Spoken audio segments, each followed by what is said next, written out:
জাতীয় সঙ্গীতটা ঠিকভাবে গাইতে পারেন না, অথচ ইউরেনিয়াম উত্তোলন করে ভারতকে উড়িয়ে দেওয়ার হুমকি দেন। ডাকসু নেতা মোসাদ্দেক আলীর কথাই বলছে। মোসাদ্দেক আলী এখন ভারতের বিপক্ষে সবচেয়ে সরব তরুণ নেতাদের একজন। কখনো তিনি কুলাউড়া পাহাড়ের ইউরেনিয়াম দিয়ে ভারতকে উড়িয়ে দেবার হুমকি দেন, কখনো ভারতের শোককে কুমিরের কান্না বলেন।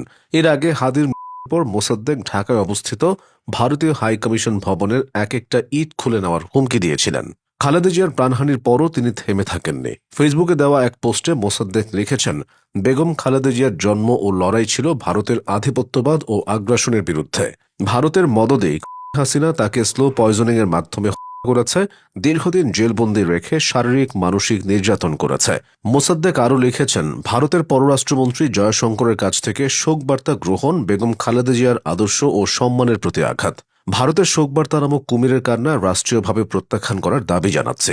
মোসাদ্দেক আলী ডাকসুর সাহিত্য ও সাংস্কৃতিক সম্পাদক। তার এমন মন্তব্যে আলোচনা সমালোচনা হচ্ছে। সম্প্রতি তিনি ইউরেনিয়াম নিয়ে মন্তব্য করেও বেশ সমালোচিত হয়েছেন।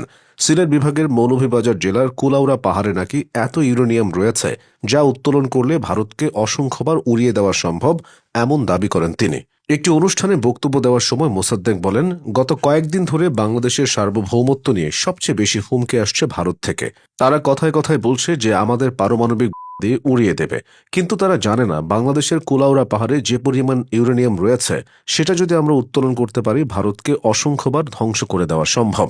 মোসাদ্দেক বলেন, কিন্তু আমরা তা চাই না। আমরা চাই এমন এক সরকার যারা মৌলভীবাজারের এই কুলাউড়া পাহাড় থেকে ইউরেনিয়াম তুলতে সক্ষম হবে। ভারতকে ইঙ্গিত করে মোসাদ্দেক আরও বলেছিলেন, একটা কথা আছে, প্রতিবেশী কখনো বন্ধু হয় না। কারণ প্রতিবেশী যদি বন্ধু হতো তাহলে সে প্রতিবেশী থাকতো না, এক পরিবার হয়ে যেত। সীমানা থাকতো না, কাটা তার থাকতো না। তবে তার এমন বক্তব্যে দেশের ভেতর সমালোচনার জোয়ার সৃষ্টি হয়। এদিকে সম্প্রতি এক অনুষ্ঠানে ডাকসু ভিপি সাদিক কায়েমের সঙ্গে জাতীয় সঙ্গীত গাইতে দেখা গিয়েছিল মোসাদ্দেক আলীকে। তবে সেখানে তিনি বড়সড় গরমিল করে ফেলেন। এরপর সাদিক কায়েমের নির্দেশে ফোনের লিরিকগুলো দেখে নেন। সামাজিক মাধ্যমে সে ভিডিও ছড়াতেই হাসি ঠাট্টার বন্যা বয়ে যায়। মোসাদ্দেক আলীকে প্রায়শই ডাকসুর আরেক নেতা এবি জোবায়েরের সঙ্গে দেখা যায়। মবের কিছু ঘটনায় তাদের নামটা সামনে এসেছে। সবশেষ 2025 সালের 20 ডিসেম্বর ক্রেন নিয়ে এসে ঢাকা বিশ্ববিদ্যালয়ের হল থেকে শেখ মুজিবুর রহমানের নাম মুছে ফেলা হয়েছে।